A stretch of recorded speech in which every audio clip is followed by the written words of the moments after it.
আসসালামু আলাইকুম। দর্শক, আমাদের আদু ভাইয়ের ভাই কদু ভাই ওই যে ছাত্র শিবির এত টাকা কোথায় পায়, এই যে প্রশ্নটা করছিল না, তো এবার সেই আদু ভাইয়ের ভাই কদু ভাইয়ের কঠিন একটা জবাব দিল ছাত্র শিবিরের সভাপতি জাহিদুল ভাই।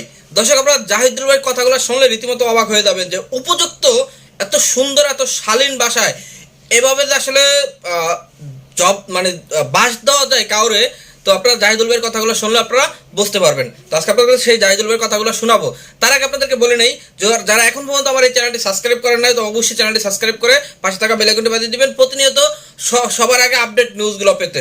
তো দর্শক, জাহিদ ভাই আসলে কি বলছে তার আগে আপনাদেরকে আরেকটি ভিডিও দেখাবো। সেটি হচ্ছে আমাদের এনায়েতুল্লাহ আব্বাস হুজুর। তো এনায়েতুল্লাহ আব্বাস হুজুর তো আপনারা সকলেই কম বেশি চিনেন। তো এনায়েতুল্লাহ আব্বাস হুজুর আমরা সাধারণত তাকে কিন্তু বেদাতি বলে গালি দিতাম। তো এনায়েতুল্লাহ আব্বাস হুজুর কিন্তু এখন আস্তে আস্তে সকলের কাছে জনপ্রিয়তা হয়ে উঠতেছে।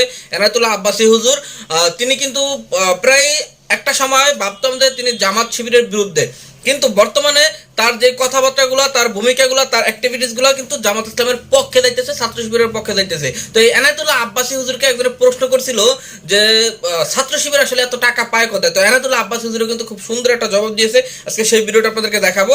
তো দর্শক, ভিডিওতে বেশি কথা বাড়াবো না, আপনাদেরকে কথা না বেরিয়ে চলুন আমরা সর্বপ্রথমেই এনায়েতুল্লাহ আব্বাসী হুজুরের জাস্ট ছোট 4 থেকে 5 সেকেন্ডের একটা ভিডিও, আমরা সেই ভিডিওটা একটু দেখে আসি।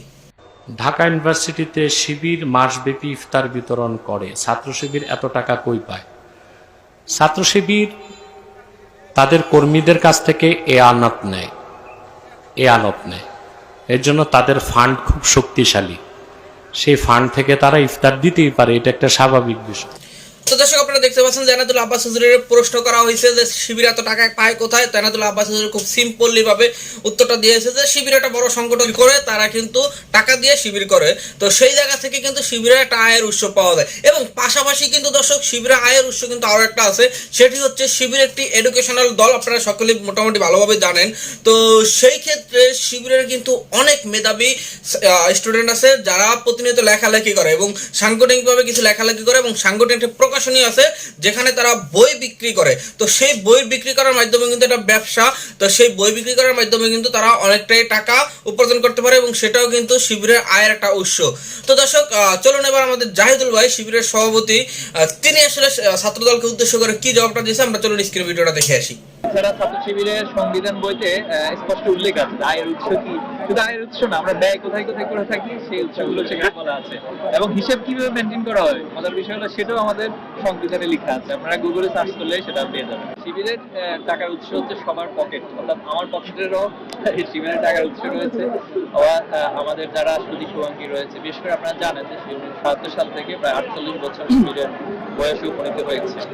আমাদের যতজন সাবেক ভাইয়ার রয়েছে সবাই ছাত্র শিবিরকে ওন করেন, ভালোবাসেন, এবং শিবিরের জন্য তারা তাদের উপার্জিত অর্থ থেকেই দান করে থাকেন। এটাই আমাদের উৎস। এছাড়া আমাদের অনেক ভাইয়েরা দেশে বিদেশে ভালোবাসে, বিশেষ করে আমাদের ৫ই আগস্টের পরে কার্যক্রমগুলো যখন ওপেনলি হচ্ছে, এখানে অনেক ভাইয়ের উৎসাহ।